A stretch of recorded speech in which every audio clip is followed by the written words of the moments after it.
आज हम देखेंगे site selection of steam power plant मतलब स्टीम पावर प्लांट को कहाँ लगाना चाहिए। The factor the factor to be consider while the selecting a steam power plant for economic and efficient generation are availability of coal. A hug amount of coal is required for raising the steam 20,000 ton per day for a 2000 megawatt station. The steam power station should be located near the coal mines so that the transportation cost of coal is minimum. इसके अंदर क्या होता है कि हमें large मात्रा में कोयल की ज़रूरत होती है जिससे हम ज़्यादा से ज़्यादा इलेक्ट्रिसिटी प्रोड्यूस कर सके, इसलिए स्टीम पावर प्लांट को कोयल माइनिंग के नज़दीक लगाना चाहिए जिससे हमारी ट्रांसपोर्टेशन कॉस्ट कोयल की हो वो कम से कम हो. Availability of water.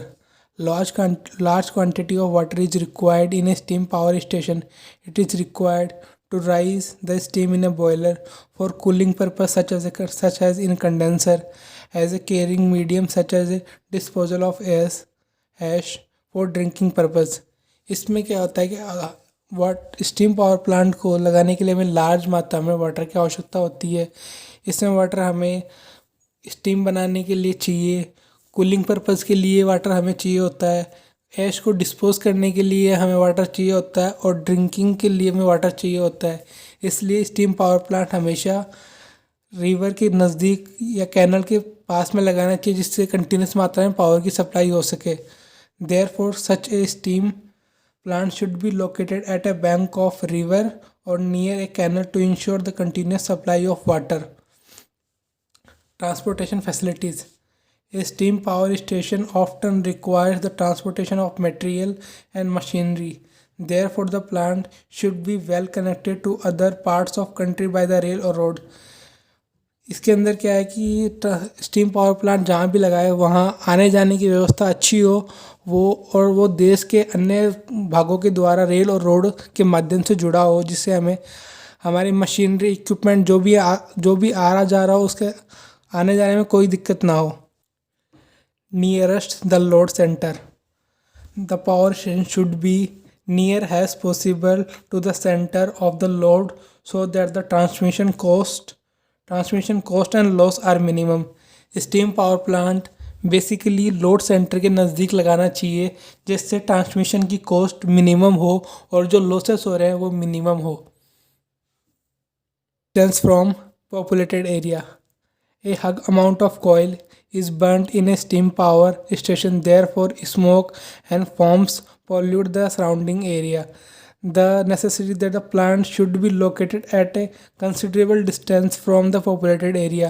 जब हम कोयल को बर्न करते हैं तो वहाँ लार्ज मात्रा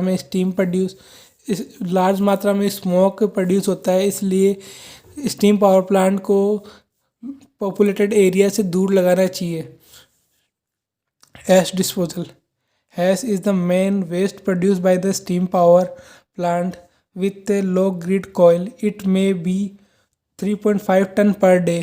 Hence, the suitable means for disposal of ash should be thought of. It may be purchased by the building constructor or it can be used for brick making near the plant site. जब हम कोयल को burn करते हैं तो काफ़ी मात्रा में hash produce होती है, उसको डिस्पोज करने के लिए एक अच्छी व्यवस्था होनी चाहिए. एक रिपोर्ट के द्वारा पता चला है कि 3.5 टन रेगुलर स्टीम प्रोड्यूस करते हैं तो उसे 3.5 टन हैश प्रोड्यूस होती है. इस हैश को हम बिल्डिंग कंस्ट्रक्टर में यूज़ करते हैं और ईंटें बनाने के लिए हम इस हैश का यूज़ करते हैं. Labour supply. Skilled and unskilled labor should be available at a reasonable rate near the site of plant. जो स्किल और अनस्किल लेबर है वो प्लांट के आसपास रीजनेबल प्राइस में उपलब्ध होना चाहिए. Cost and types of land. Steam power plant should be located at a place where the land is cheap.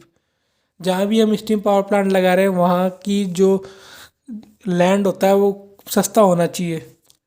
Land should be good bearing capacity since it is withstand not only the dead load of the plant but also the force transmitted to the foundation due to operation of plant। जहाँ हम land लगा रहे हैं वहाँ पे bearing capacity उसकी अच्छी होनी चाहिए। फॉर फाउंडेशन से जब हम मशीनरी लगाते हैं तो वहाँ वाइब्रेशन जनरेट होता है, उस वाइब्रेशन को फाउंडेशन के द्वारा ज़मीन में भेजते हैं, इसलिए कि वहाँ की ज़मीन अच्छी होनी चाहिए। यही मेन फैक्टर है स्टीम पावर प्लांट को लगाने के।